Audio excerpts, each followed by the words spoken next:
until we get to N star and P star.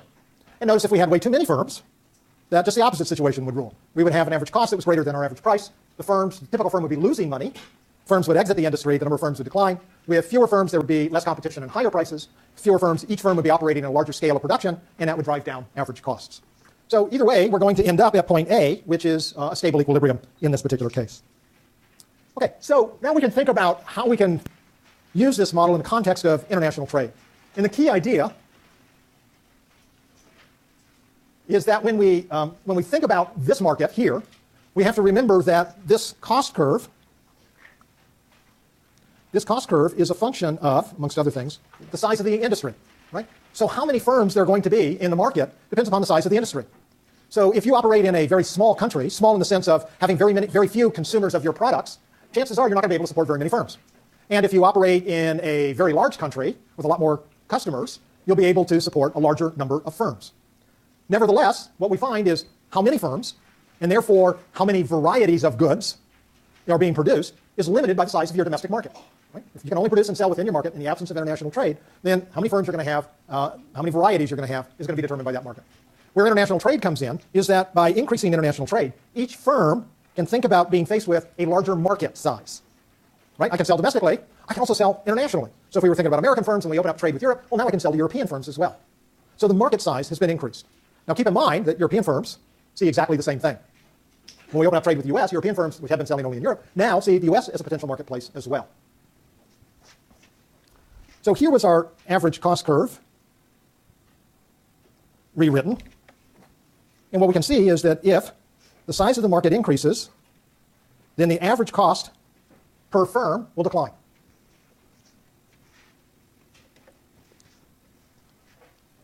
So let's assume this is our price curve, this is our cost curve, this is our pre-trade equilibrium.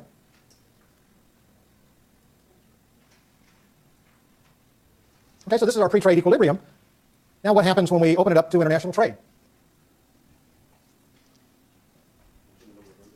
Yes? Which curve? So this curve shifting or this? Okay, so we're going to increase the number of firms. Right, that makes sense, I hope. Larger market, more firms, we can support more firms. But how do we get there? Right? So for us to have a higher equilibrium number of firms, one of these two, or maybe both, have to shift. The cost curve shifts because?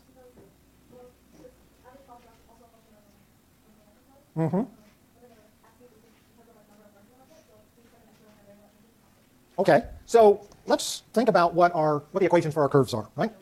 So here's our price curve, right? This is our pricing. This is the equation for our price curve.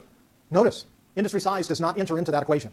So the pricing is not affected by the industry size. It is the size of industry sales. It is affected by N, the number of firms that we have, but not by the total size of the industry. Okay? Now, here's our average costs. So right there is our total industry size. So if we're going to increase the total industry size, notice we get to spread our fixed cost over more sales, so our average costs come down even if the number of firms stays the same. Even if the number of firms were to stay the same, because we now have a larger industry, each firm would be selling at a higher volume, and with economies of scale, that'll drive average costs down. So what that means then is that the cost curve is what shifts out. So here we've got industry sales of, call it S1. Here we had industry sales of S0, and we're just assuming that S1 is greater than S0. Now, notice that we're no longer at an equilibrium at point A, our pre-trade equilibrium, but now rather at point B. So what can we say at point B? Once the industry expands, the average price of the products will fall. The average price of the products will fall. Yes? But notice, even if it's the same number of firms, the average cost is now lower. So rather than being here, it would be down here. Right? Each firm now has a bigger market share. We've got a bigger market, so we can sell more because of economies of scale. As we increase the size of our production, our average costs now decline. So as we change the size of the industry, our costs are going to fall. So you can think about this as either a rightward shift of the curve, which is, I always think left and right, or a downward shift for each level of the number of firms. Okay. So with that, yes? Hold on, just a minute. Yeah, that's a good question. That's a good question. So, and we'll answer it here in just a minute. So the question was, if you didn't hear it, well, don't we consider the competition from the firms in the other industry? And the answer is yes, we do. We're just not there yet. So B then, we end up with a new equilibrium number of firms, a larger equilibrium number of firms than we had before. So lower prices, more firms, larger output. Right? So we've got several things going on here. We have an increase in industry sales, which leads to an increase in output per firm initially, which is a decrease in average cost. The increase in sales also means we have an increase in the number of firms, which means we also have a decrease in the average or equilibrium price. Now notice, because we have more firms, we also have more variety. Right? Each firm is producing a slightly differentiated product, or a slightly differentiated lineup of products if you want to think about automobile companies. We don't have to think about a company that just produces a single item. We can think of a lineup of items, but we've got more firms, so we've also got a greater variety. So lower prices and greater variety, boy, that makes the consumer happy. Lower price, larger quantity probably makes firms happy, although the profits here are no different than they were before. You're just earning your normal profit. There are no excess profits once the industry's expanded to the blue N star. We call that N1. Okay, so larger market. It's now also an integrated market. So here's one of the keys to thinking about this diagram. When we draw it from an autarky situation, this is how many firms we have domestically. Once we open it up for international trade and we've increased the size of the market, now the blues, now remember we assumed all firms were symmetric, so the cost curves and the pricing curves look the same in both countries. Once we expand it, this blue is now the integrated market. It's the market of whatever countries are now engaged in international trade. So we've got more firms, each producing larger scale, lower price, and consumers have more choices and lower prices. Now, a couple of things that have to happen here for all of this to work. One is each firm must concentrate its production in only one country. So if we thought about companies having a domestic presence and also a foreign subsidiary, but if both of those production facilities had economies of scale, once you engage in international trade, you would want to move operations to just a single location. Because now you can expand your production, which drives down your average cost, which is what you'll want to do. It doesn't say, however, which country you're going to concentrate your production in. The domestic market or your foreign market? Don't know. Because of the symmetry that we've assumed between companies, doesn't make any difference. Cost structures are exactly the same. Now, you can see right away that once we sort of begin to relax the assumption on symmetry of firms, then you need to know a lot more information to be able to say something valuable about where production will be located. And of course, it will typically be located in the lowest cost region or area or country to produce. Not always, though. Okay, so we concentrate our production, but we sell to customers in both markets. So again, we're going from this many autarky firms to this many integrated market firms. But we don't know which of these is going to be located domestically versus in the foreign country. And remember, location has nothing to do with ownership, right? A domestic firm can actually own a production facility in a foreign country. Foreign firm can own production facilities in the domestic country. So we're only talking about production facilities here. Here is one thing that we know, however.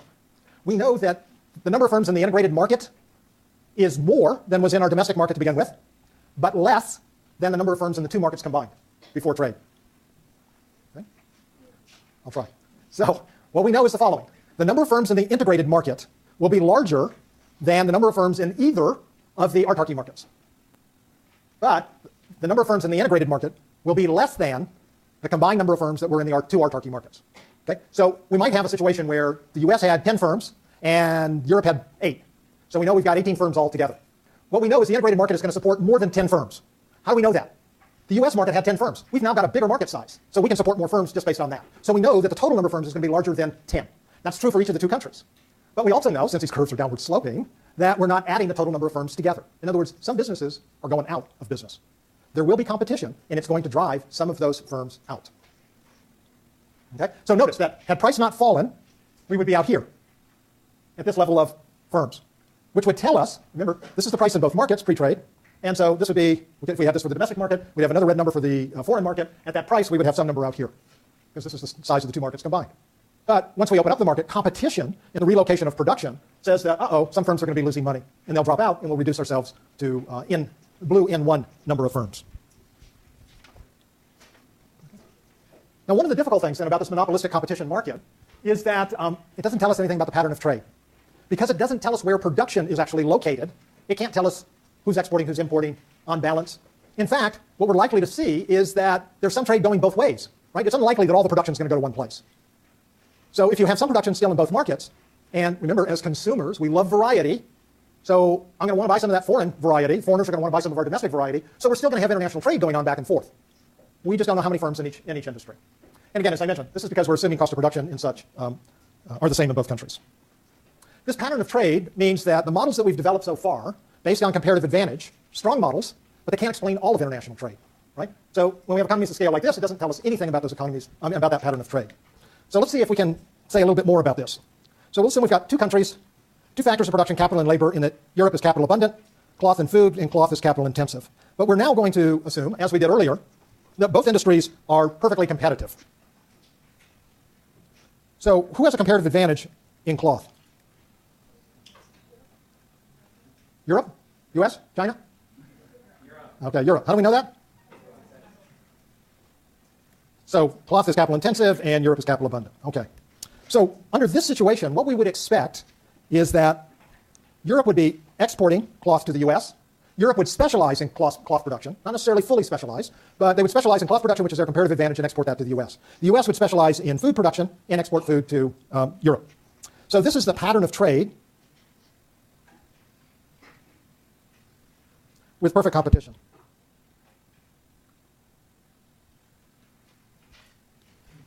Okay, now let's suppose that the cloth industry is now monopolistically competitive.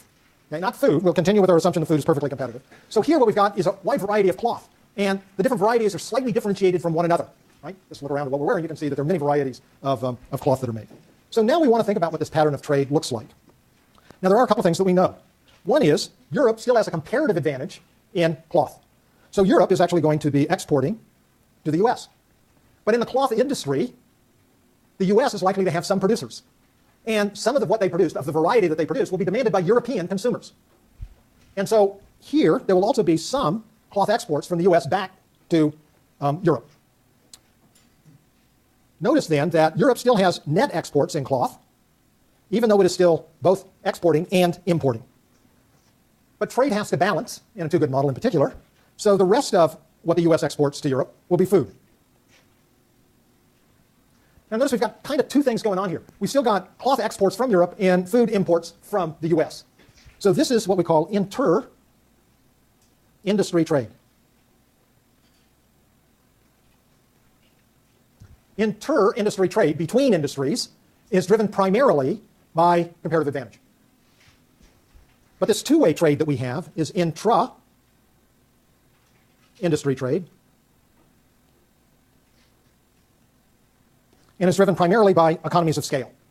So again, in the cloth industry, what we're finding is Europe has some producers, the US has some producers, every producer's product is slightly differentiated, but some customers in both Europe and the United States want to have access to all of the different varieties. So every company is selling in both countries or regions, and production is taking place in both regions. So you have this two-way trade going on. In food, however, which is a more homogeneous product, the trade is dominated by comparative advantage. Okay. So here's more formal definitions of intra-industry and inter-industry trade. And just a couple of things to think about this pattern of trade. Inter-industry trade, as I said, primarily reflects comparative advantage. Intra-industry trade primarily reflects economies of scale and monopolistic competition, less than perfect competition, which is what you're going to end up with in terms of economies of scale themselves. The pattern of intra-industry trade is unpredictable without a lot more information. We just don't know where the firms are going to be located once we have trade liberalization or expanded trade in these types of products. It may very well be driven by demand for